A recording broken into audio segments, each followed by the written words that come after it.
మహిషాసురమర్దిని మహిషాసురమర్దిని. జాగ్రత్తగా గమనించాలి.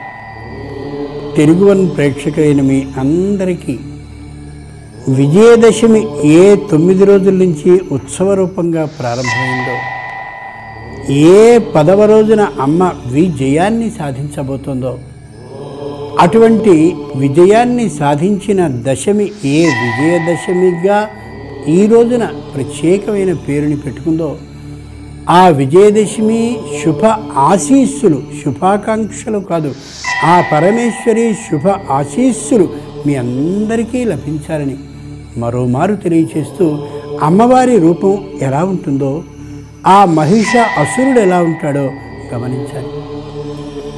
అమ్మవారికి 2 విధాలైనటువంటి వాహనాలు.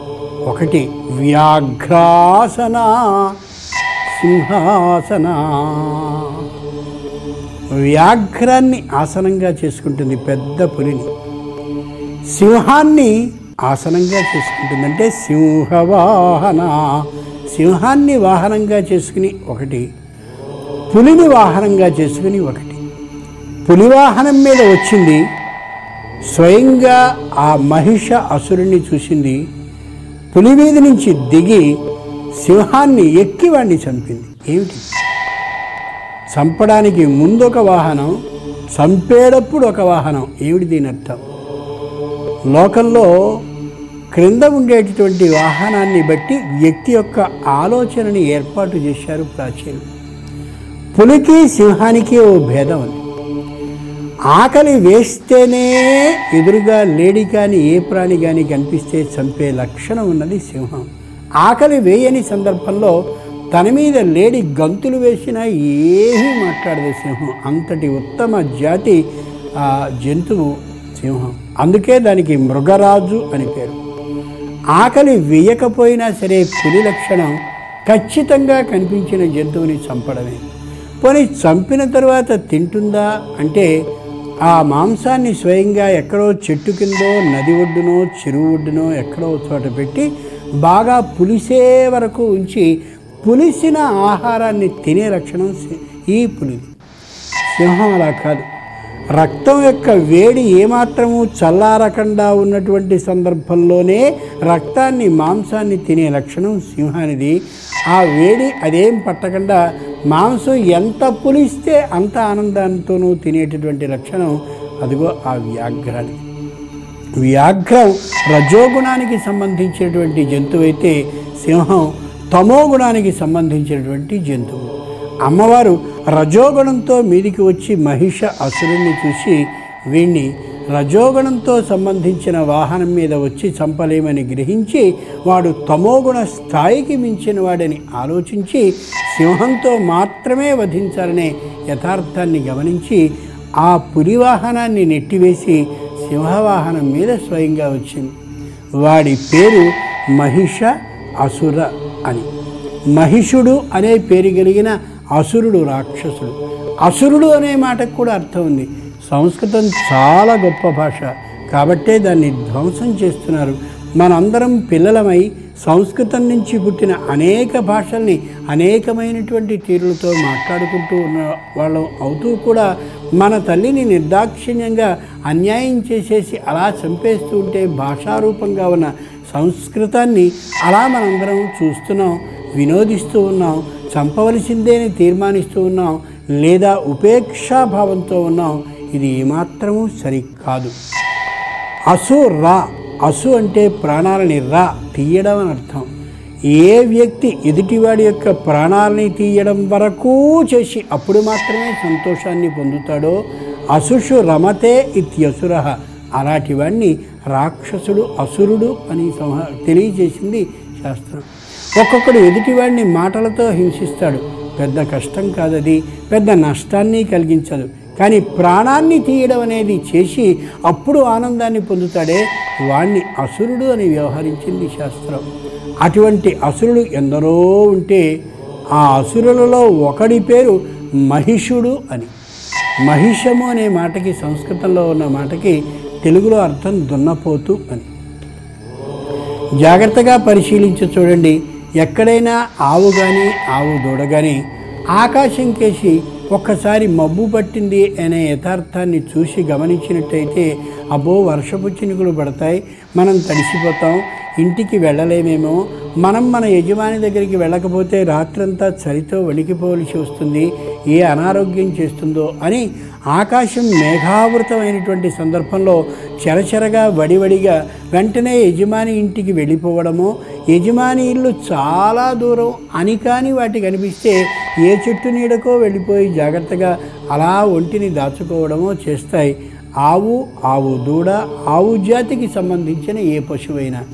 అదే దున్నపోతైనట్టయితే ఆకాశం మేఘావృతం కావడమే కాదు, భయంకరమైన వర్షం కానీ కురిసినట్టయితే వర్షంలోనే అలా నిలబడి మొత్తం వర్షాన్నంతటినీ తన మీద దిమ్మరించుకునేలా చేసుకుని ఆ తర్వాత ఆకాశాన్ని చూసి ఓ సింతేనా వర్షం, ఇంతకంటే పెద్ద వర్షాన్ని మా జీవితంలో నేను చూశానులే అన్నట్టుగా చూస్తుంది. అది నిజమైన దున్నపోత లక్షణం. అంటే జీవితంలో ప్రతి వ్యక్తికి కూడా కష్టం అనేది లేకుండా ఏ ఒక్కడు ఉండడు.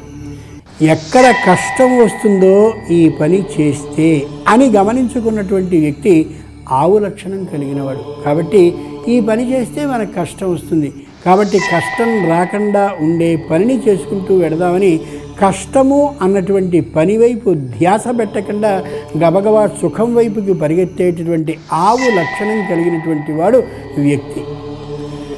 అదే కష్టం వచ్చినా పర్వాలేదు అని అనుకుని ఆకాశం నుంచి కుండపోతగా వర్షం కురిసినా సరే అక్కడే నిలబడి మళ్ళీ అదే ఆకాశాన్ని చూస్తూ ఇంతకంటే పెద్ద వర్షాన్ని నా జీవితంలో అనేక పర్యాయాలు చూశాను అన్నట్టుగా ఎన్ని కష్టాలు వచ్చినా సరే అలాగే ఉండి ఏమాత్రం చలనం లేకుండా ఉండేటటువంటి వాడు అది దున్నపోత లక్షణం అవుతుంది.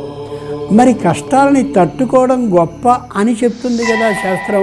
మరి దున్నపోతుతో పోల్చి ఎందుకు తక్కువ చేస్తోంది అని అనుకోకూడదు. కష్టం అంటే కావాలని తెచ్చుకున్నటువంటి కష్టం ఇది. లోకంలో సహజంగా జాతకవశంగా వచ్చే కష్టం వేరు, కావాలని తెచ్చుకునే కష్టాలు వేరు.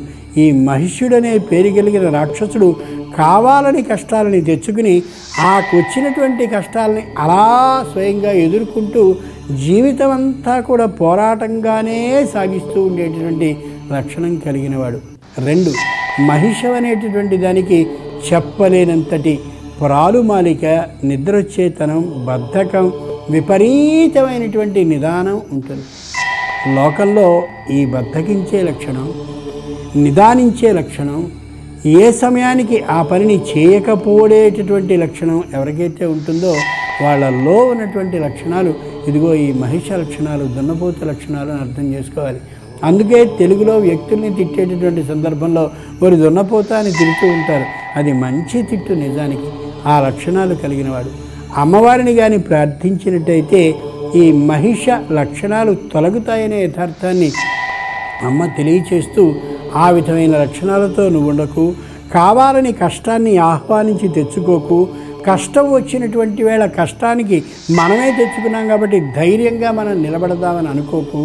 దానివల్ల శారీరక అనారోగ్యం, మానసిక అనారోగ్యం, నిన్ను ఆశ్రయించుకున్నటువంటి కుటుంబ సభ్యులందరికీ అనవసరమైన ఆందోళన, చింత కలుగుతుంది. కాబట్టి పొరపాటున మహిష లక్షణం కలిగిన వాడివి కాకు అని తెలియజేస్తూ మహిష అసురుణ్ణి మర్దించినటువంటి అమ్మవారు ఏ రోజున మర్దించిందో ఆ రోజును విజయ దశమిగా అభివర్ణించి చెప్పారు పెద్దలు శాస్త్ర రూపంగా.